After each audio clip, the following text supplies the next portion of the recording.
Disclaimer, এই video থেকে বাচ্চারা দূরে থাকুন। এই মারা কি দিনকাল আসলো রে। বুঝলি, আমারও একটা গার্লফ্রেন্ডের না খুব প্রয়োজন। মানে তোর গার্লফ্রেন্ডটা একটু সুন্দর, মানে কি করে পটিয়েছিস? আমাকে একটু পটিয়ে দে না। আরে বোকাচোদা, এই কাজ করিস না, গার্লফ্রেন্ড পটাস না। আমি মারা কোনো মতে বেঁচে আছি, তুই মারা ডাইরেক্ট মরে যাবি। মারা বুঝলি, আমারও বিয়ে করার খুব শখ। মারা আমার বাবা মা এটা কিছুতেই বুঝতে চাই না।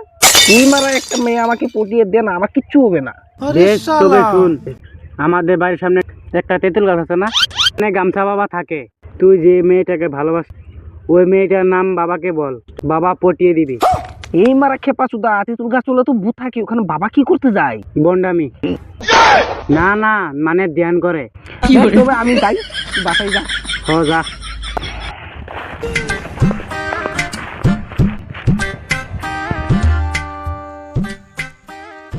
আরে না রে বন্ধু রে, আজকে আমার গার্লফ্রেন্ড আবো রে, আজকে পাইছি গা।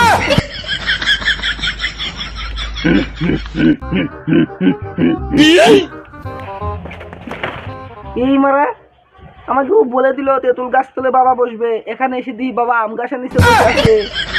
কি বাবা, গার্লফ্রেন্ড লাগবে তো? এই মারা আমি বললাম না কিছু না, বাবা আগে থেকেই জানলো আমার গার্লফ্রেন্ড লাগবে। এ তো অসাধারণ কারবার। এর জায়গায় আমার কাজটা হবে। বাবা সি মারা গু খেয়ে পেতে দিছে। বল বাবা, তোর কোন মেয়েটাকে পছন্দ? বাবা আমার পছন্দ ওই পাশের বাড়ি ফকিনাকে। দাঁড়া দেখছি।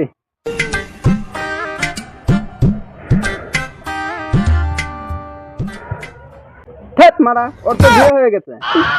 কিন্তু বাবা আমি তো ওকে ভালোবাসি, তুমি পটিয়ে দাও, আমি ওর শ্বশুর বাড়ি থেকে ওকে উঠিয়ে নিয়ে আসবো। আমি পারবো না। তারা বন্ধ, তুই এটা পারবি না, আমি আগে থেকেই জানতাম।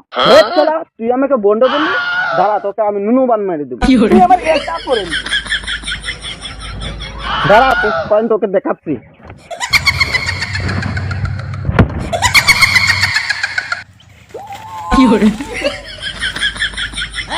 ये क्या होगा?